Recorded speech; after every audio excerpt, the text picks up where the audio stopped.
that was like my beginning journey of like probation and shit like that. Truancy. I got put on probation for truancy. Yeah. And that was like the beginning of my downhill. And then you got caught up for a couple other things and it worked. Right. It was a chain But it started from that. And then from there, oh, well, you were supposed to be home at 9. That's a violation. Yeah. Right. So we want to lock me up. But as a 15-year-old who just was truant, you like, shit, I got to go do 2 weeks, 3 weeks just because I came home late.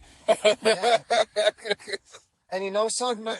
You wouldn't have had to go through that, right? It would have just, like, because for me, like, my parents gave me one rule. And that one rule was just be home before the lights came on. My parents didn't coddle me. You know what I'm saying? Right. Because my parents were busy fighting their own shit. Right. They weren't watching. They were just hoping that I came home every night. Right. And because I was in that situation, multiple times I didn't come home at night, I saw what that would do. Right. So I would rather deal with that than to be dealing with going to some place where I can't get out of. You know what I'm saying? So me, I got lucky. I ended up in foster care multiple times, right? With my families? Or? With whole different, like, all over the place. They were decent, though? Some were. Okay. There's people that do it just for the money. You know what I mean? And even for that, like, as long as you can treat people, like, acceptably, I don't necessarily mind that. You know what I mean? Obviously, that's not really a good reason to do it like that. But if you could treat the kids decent, I'll still accept that. You know what I mean? I think it's messed up.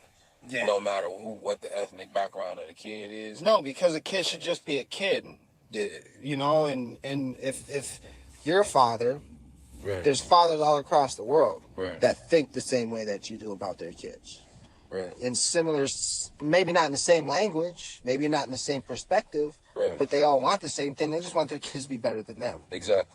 Better opportunities, better quality life. Better prepared. And one of those, you know, quotes that I can't remember who said it, but it's a father's job to pack the suitcase of his son to get ready for life.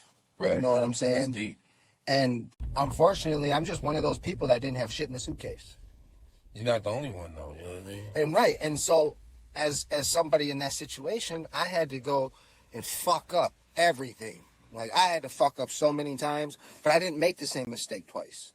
Or if I did make the same mistake twice, there was something I wasn't getting. That's what's up. You know what I mean? And I'm humble enough, and then because of my Native American background and the way I grew up and being around women, and you know, don't get me wrong, I had my dad around. My dad was actually not my biological dad, but he was still my dad. You talk about this one, the one I'm talking about that I'm doing he took care of me. Even though he had his issues, he dealt with fucked up shit in his childhood. You know what I mean? Yeah, that dark shit, right? Malevolence is a good word for it. You know what I mean? Because that's what PTSD comes from. That's where mental illnesses come from, is when you come into contact with something extremely evil. Right. You can't get over it. Yeah. You know what I mean? And a lot of people, when that happens, bro, like, just imagine something just scrapes at you. Right. You know what I mean? It just takes a chunk with them. You know what I mean? That's kind of what it is. Right. And that's how I felt for the longest time. I was just like, why am I like this? Why am I so angst? Why am I so wound up? Why do I need to... Amen. Why am I so ready for something bad to happen? You know what I mean? Almost even like expecting this shit sometimes. Bro, you ever been at been at the checkout, and let's say you got fresh EBT food stamps, you know it's 2, 3, 4, 500 on there. You know it, right? But you just be worried that the shit gonna even say decline. You know what I mean? Like, I just grabbed everything. I just grabbed everything. You know, looked at it. I just got off the phone with it. And it's just like, but you know something? You know where that comes from, man? That comes just from the anxiety of, like, and this is just me, because anytime it comes to me doing something new, yeah, I get fucked up doing it the first time by myself. Right. Like, I can't figure out how to get over that fucking first time. You know what I'm saying? That's what a lot of my frustration comes from. Like, yeah, like an example of that is this DoorDash shit. I don't know anything about virtual wallets. I fucking barely knew shit about my own banking shit. Right. I just knew I worked, direct deposit, and I could spend it. You know what I mean? Right. But because I didn't understand how money works and saving money and these things, bro, I kept hitting a wall. You know what I mean? And I was lucky enough to figure out the situation right now where I can take a little bit of money off, and I was gonna go do my laundry today. You know what I'm saying? Because I gotta do laundry.